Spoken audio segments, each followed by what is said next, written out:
Voilà, une première vidéo relative aux formules, fonctions dans les formulaires. Alors je vais utiliser le formulaire F mon client pour voir certaines formules, certaines fonctions. Donc je l'ouvre et les formules, les fonctions, ben, ça s'introduit toujours en mode création. Donc je bascule en mode création. Alors je vais simplement un petit peu agrandir la zone ici pour aller introduire ici certaines formules, certaines fonctions. Je vais juste changer la couleur de fond temporairement pour qu'on puisse mieux visualiser les formules que je vais introduire. Voilà, et donc ça, je vais remettre ça en noir. Voilà. Alors, pour introduire une formule ou une fonction, eh bien, on va dans l'onglet création et dans les contrôles, on a un contrôle, celui-ci qui s'appelle zone de texte. Donc ce sera toujours via ce bouton-là que l'on va introduire une formule ou une fonction. Toujours. Donc je clique dessus.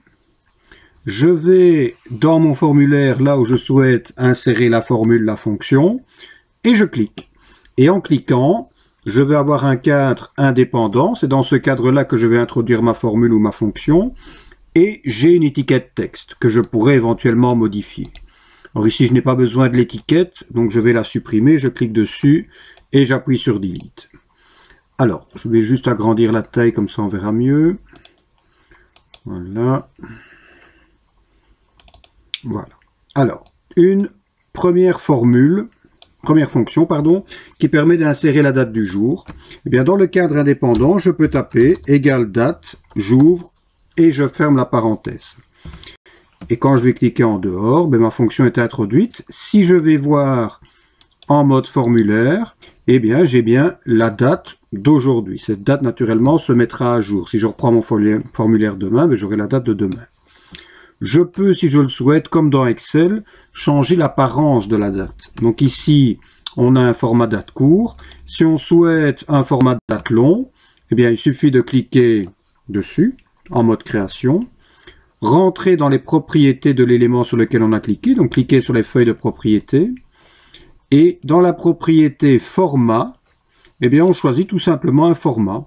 Voilà, moi je vais prendre date complet, je ferme, et ça veut dire que lorsque je passerai en mode formulaire, j'aurai la date en entier. Alors si j'ai les symboles dièse, c'est que la zone de texte est trop petite, donc je n'ai qu'à l'agrandir en mode création. Voilà, j'agrandis. Et en agrandissant, j'ai bien la date d'aujourd'hui, mais en format date long. Voilà, première fonction, date. Alors, une autre fonction, je vais prendre ceci, je réinsère, je vais de nouveau agrandir un peu. Une autre fonction qui permet d'insérer la date et l'heure.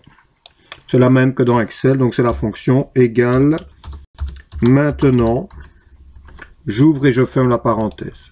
Et donc, via cette fonction, j'aurai la date et l'heure. Pareil si je veux modifier le format. Hein. Alors, fonction suivante, vous avez une fonction qui permet d'insérer l'heure, uniquement l'heure. Donc, toujours le même bouton. Hop, je supprime mon étiquette. J'agrandis un petit peu la zone. Eh bien, la fonction qui permet d'insérer l'heure, c'est la fonction temps. Égale temps, j'ouvre, je ferme la parenthèse. Et je vous rappelle, jamais d'espace dans les fonctions, jamais d'espace dans les formules, minuscule, majuscule, c'est la même chose. Donc ça, c'est exactement comme dans Excel. Donc je vais voir, création, affichage, mode formulaire, j'ai bien l'heure d'aujourd'hui. Donc déjà, 3 fonctions, égale date, égale maintenant, égale temps. Juste une petite remarque, comme la date et l'heure c'est quelque chose que l'on incorpore relativement souvent, on a ici dans l'onglet création un bouton date et heure. Et si je clique dessus, eh bien je peux incorporer la date et l'heure. Je clique sur OK. Voilà, et vous voyez, les fonctions ont été introduites directement. Voilà, sur des fonctions courantes, on a un petit raccourci ici qui permet de les insérer directement.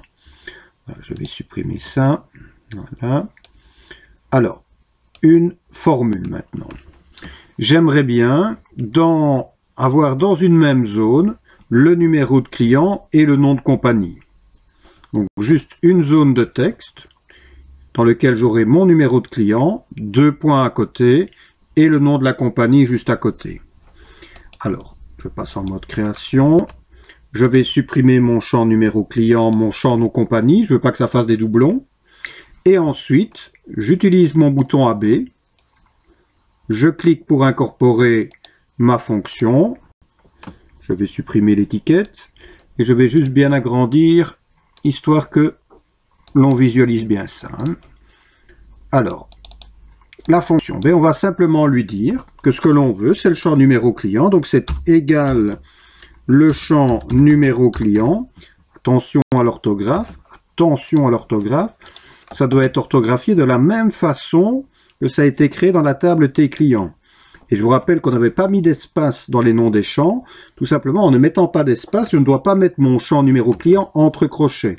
Si j'ai mis un espace ici dans mon champ numéro client, je dois mettre les crochets ici. Donc, comme j'ai pas mis d'espace, je me simplifie les choses. Donc, je lui dis, c'est égal au champ numéro client. Et puis, il me faudra, entre numéro client et nom compagnie, un espace, 2 points et un espace. Eh bien, je vais lui dire, c'est numéro client et le message texte que je souhaite afficher entre guillemets. Donc, j'ouvre les guillemets. Je vais mettre un espace, 2 points, je vais mettre un espace et je vais refermer les guillemets. Donc, j'aurai mon champ numéro client. Et puis, à côté, j'aurai un espace, j'aurai 2 points et j'aurai encore un espace à côté. Et maintenant, je mets le champ nom compagnie. Donc, et de nouveau, le champ nom compagnie.